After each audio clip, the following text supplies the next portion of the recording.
भारतीय कारखाना अधिनियम कब लागू हुआ? फ्रेंड्स, भारतीय कारखाना अधिनियम 1881 में लागू हुआ। पहली सूती मिल भारत में कहाँ स्थापित हुई? फ्रेंड्स, पहली सूती मिल भारत में मुंबई में स्थापित हुई।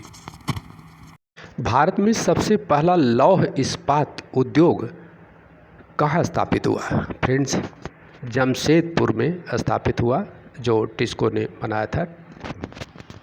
भारत में सबसे पुराना ट्रेड यूनियन कौन सा है? फ्रेंड्स, सबसे पुराना ट्रेड यूनियन है Akhil Bharatiya trade union Congress. Akhil Bharatiya trade union Congress.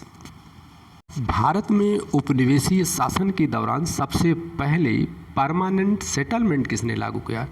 Friends, Lord Cornwallis ने परमानेंट सेटलमेंट सबसे पहले लागू किया था।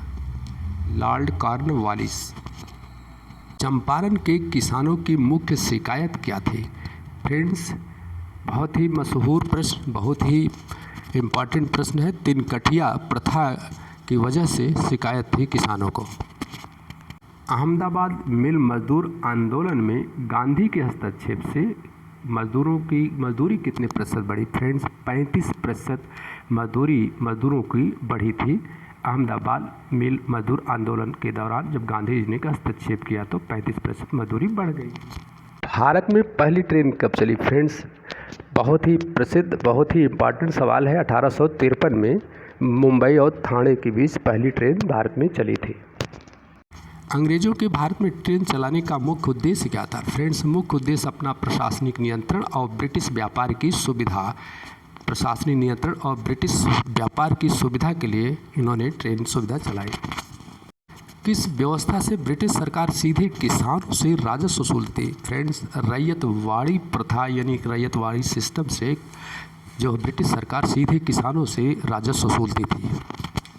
स्वतंत्रता सेनानी ने भारत की पर कैपिटा इनकम का अनुमान लगाने की पहली बार कोशिश की। फ्रेंड्स, वे थे फ्रीडम फाइटर दादा भाई नौरोजी, जिन्होंने भारत की पर कैपिटा इनकम पर अनुमान लगाने की पहली बार कोशिश की।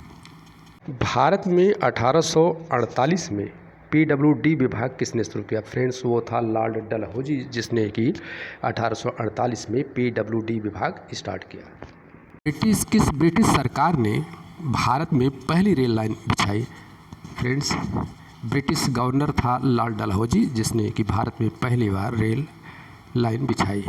लॉर्ड डलहौजी। बॉम्बे और ठाणे के बीच पहली रेलवे लाइन कब चली? फ्रेंड्स, ये भी इम्पॉर्टेंट सवाल, 1853 में मुंबई और ठाणे के बीच चली थी। ब्रिटिश शासन के दौरान भारत के धन निष्कासन का सिद्धांत किसने प्रतिपादित किया? फ्रेंड्स, दादा भाई नौरोजी ने भारत के धन निष्कासन का सिद्धांत प्रतिपादित किया था। ये भी अति महत्वपूर्ण सवाल जो हर परीक्षा में ये आता है।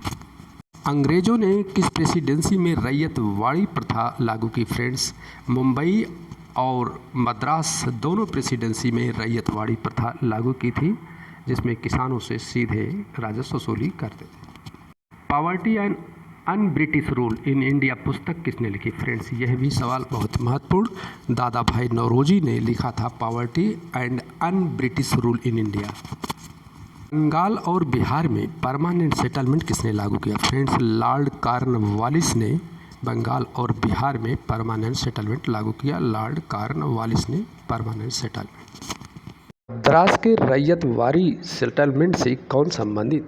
फ्रेंड्स, मद्रास के रैयतवाड़ी सेटलमेंट से मुनरो संबंधित है, जिसने इसे लागू किया। परमानेंट सेटलमेंट किसकी एक विशेषता थी? फ्रेंड्स, परमानेंट सेटलमेंट जमींदारी प्रथा का ही एक फीचर या हिस्सा था। कौन स्वतंत्रता सेनानी अंग्रेजों की आलोचना अन ब्रिटिश रूल यानी कि यह फ्रेज यूज करके आलोचना करता था? फ्रेंड्स, हुए थे Dadabhai Naoroji. Un British phrase use करते थे अंग्रेजों की आलोचना करने के लिए कि उनके यहाँ हाली प्रथा क्या थी? फ्रेंड्स, हाली प्रथा बंधुआ मजदूरी प्रथा थी। फ्रेंड्स, आई होप ये वीडियो आपको बहुत ही लाभदायक, बहुत ही इम्पॉर्टेंट लगी होगी, क्योंकि हर सवाल लगभग सभी परीक्षाओं में बार बार और घूम घूम के प्रश्न देखने को मिलते हैं। तो पूरी उम्मीद है ये आपको बहुत उपयोगी लगेगी और उपयोगी और लाभदायक और अगर आपको उपयोगी और लाभदायक लगी हो तो मेरे चैनल को शेयर, सब्सक्राइब और लाइक ज़रूर कीजिएगा। Best of luck. मिलते हैं एक और महत्वपूर्ण और अति महत्वपूर्ण प्रश्नों की श्रृंखला में। Thank you very much. Best of luck.